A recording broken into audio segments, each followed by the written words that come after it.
우리 아이 수학 고민 상담소 천쌤에게 물어보셈 천종현 소장입니다. 어린아이 수학에 관심이 많고 궁금한 게 많으신 학부모님 오셨어요.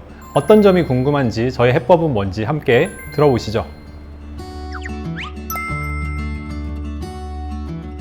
아이가 좀 수감이 느린 편인데 그럼에도 이제 흔히들 말하는 연산 진도를 꼭 빠르게 따라가야 꼭 나중에 수학을 하는데 지장이 없는 건지를 궁금해하시더라고요.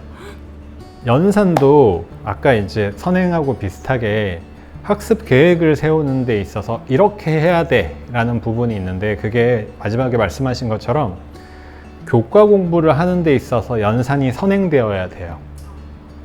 사고력 교재를 풀든 나중에 교과 공부를 하든 아이가 접할 문제집에 있어서 계산을 수행하는 과정은 기초로 되어 있어야 생각하는 데 몰입할 수가 있고 사고의 발전을 할 수 있는 수학 교육이 되는 거죠. 근데 연산이 안 된 아이들은 그 어려운 과정을 하다 보면 생각하는 것까지를 가지 못하고 계산하는 거에 힘들어하고 스트레스 받는 경우들이 있거든요. 만약에 학원 같은 경우는 더 그렇고. 그래서 연산은 학원을 보낼 거거나 선행을 시킬 거거나 어려운 문제들을 많이 풀릴 거거나 하는 경우들은 기초로 앞에 선행학습이 되게, 연산 자체가 선행되어지게 계획을 세워주시는 게 효율적인 공부를 할 수 있는 방법이라고 항상 말씀을 드려요. 근데 잘 모르시고 교과 심화는 3학년 이렇게 했는데 2학년 2학기 연산 복습하고 있어, 이런 어머님들도 실제 있으세요. 근데 연산의 효용은 공부하고 있는 것들의 기본을 만들어서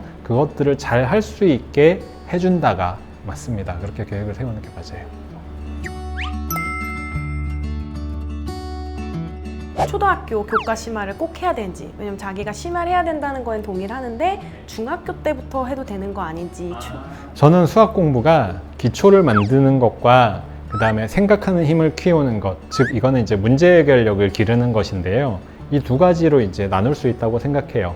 만났던 학생들 중에 기초를 만드는 거에서만 교과서 위주로만 공부하다가 5학년 정도 되고 나서 다양하게 수학들을 했으면 잘 할 수도 물론 그건 해봐야 하는 거겠지만, 심화라는 건 말씀하신 것처럼 중학교 교육이 사실은 제대로 해야 되는 공부기 때문에 하긴 하지만 3, 4, 5학년 과정이 이제 이렇게 계단식으로 올라가야 되는 과정이니까 기본을 만들어 준다는 게, 기본 개념만 만든다는 게 아니라 생각하는 문제들은 다양하게 접해 가야 아이가 균형은 이룰 수 있다, 이런 부분은 분명한 것 같아요. 그럼 최소 따풀 정도는 해야 된다.